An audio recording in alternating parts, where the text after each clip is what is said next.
आज हम प्रश्नावली एक परिमेय संख्याएं के बारे में अध्ययन करेंगे। पूर्व कक्षा में हमने विभिन्न प्रकार की संख्याओं के बारे में अध्ययन किया था। उसमें जैसे सबसे पहले प्राकृत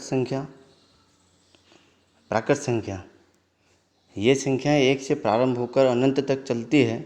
इसे n से व्यक्त करते हैं, क्योंकि अंग्रेजी में प्राकृत संख्या को नेचुरल नंबर कहा जाता है।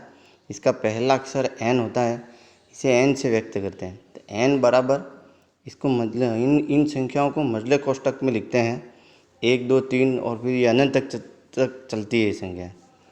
दूसरी संख्या जो है वो है पूर्ण संख्या।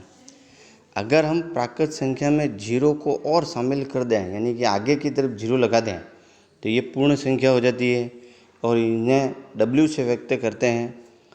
पूर्ण संख्या को अंग्रेजी में होल नंबर कहते हैं। उसका पहला अक्षर जो है वो w, इसलिए इसे w से व्यक्त करते हैं। तो w बराबर ये हो गया, मध्य कोष्ठक में लिखा जाता है इसको भी 0, 1, 2, 3 डैश डैश डैश फिर इन्फिनिटी तक चलती है। देन अगेन नेक्स्ट संख्या जो है वो पूर्णांक संख्या। पूर्ण संख्याओं के साथ में ये दोनों ही संख्या जो है प्राकृत और पूर्ण संख्या धनात्मक संख्या कहलाती है।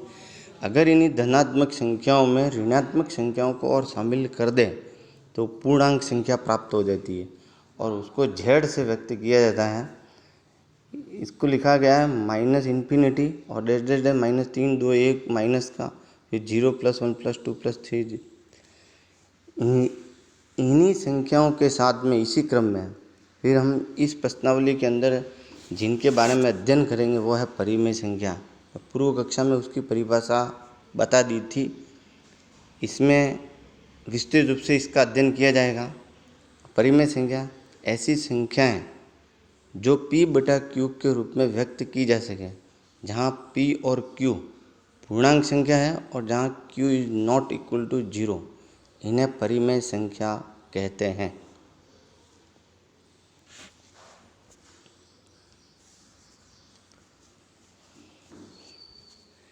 इस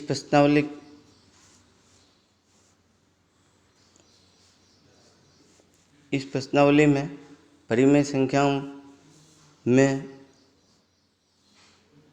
योग, गुणा, घटाना, इन संक्रियाओं के बारे में, गुणात्मक प्रतिलोम,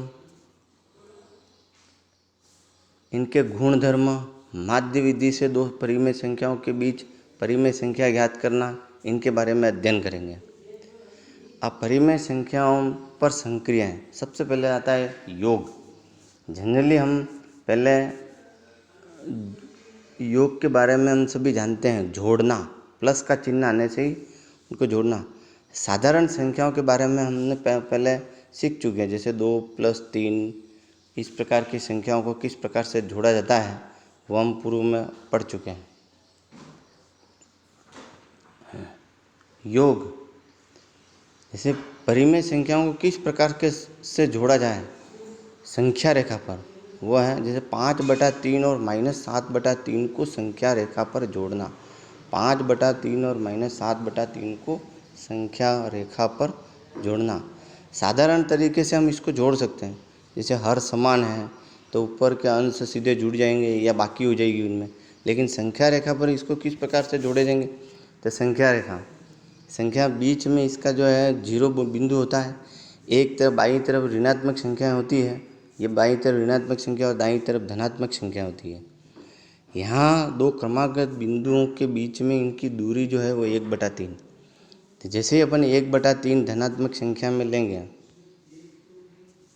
1/3, फिर ये 2/3, 3/3, यहाँ 1 आ जाएगा, फिर इसके बाद 4/3,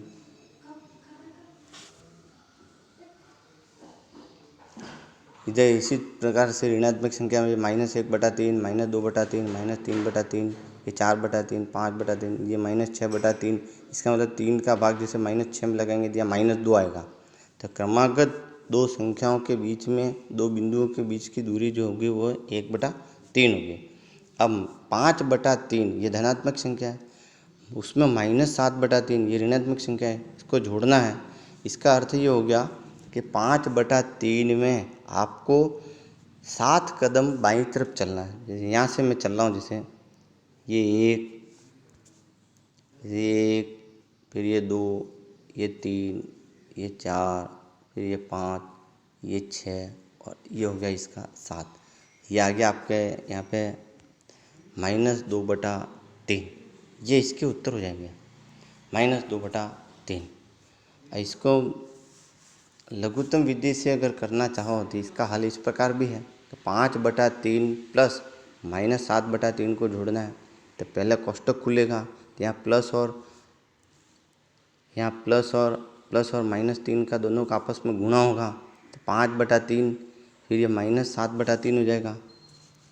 5/3 -7/3, 3 हर समान है तो इसमें अंश में सीधी बाकी हो जाएगी। ये 5 का 5 जाएगा, नहीं -7 का -7, और -7 में से 5 को घटाएंगे तो आ जाएगा -2/3।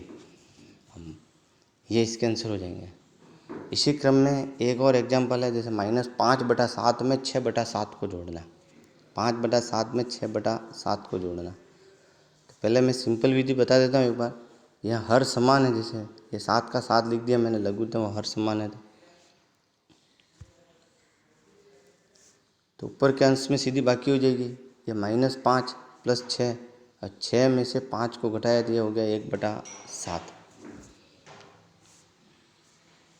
संख्या रेखा पर इसको इस प्रकार से जोड़ा जाएगा, तो यहाँ दो क्रमागत बिंदुओं के बीच की दूरी जो होती है वो 1/7 हो। 1/7 का मतलब है 7 में 7 का भाग लगेंगे तो वहाँ 1 आएगा। तो 0 और 1 के बीच में, यानी कि प्रत्येक दो बिंदुओं के बीच की दूरी जो है वह 1/7 है। -5/7 में 6/7 को जोड़ने का अर्थ यह है कि -5/7 में 6 कदम दाईं ओर चलना है। तो ये चले अपन 6 कदम यहाँ से, 1, 2, 3, 4, 5 और 6। तो ये आ गया इसका उत्तर 1/7। ये इसका उत्तर हो जाएगा।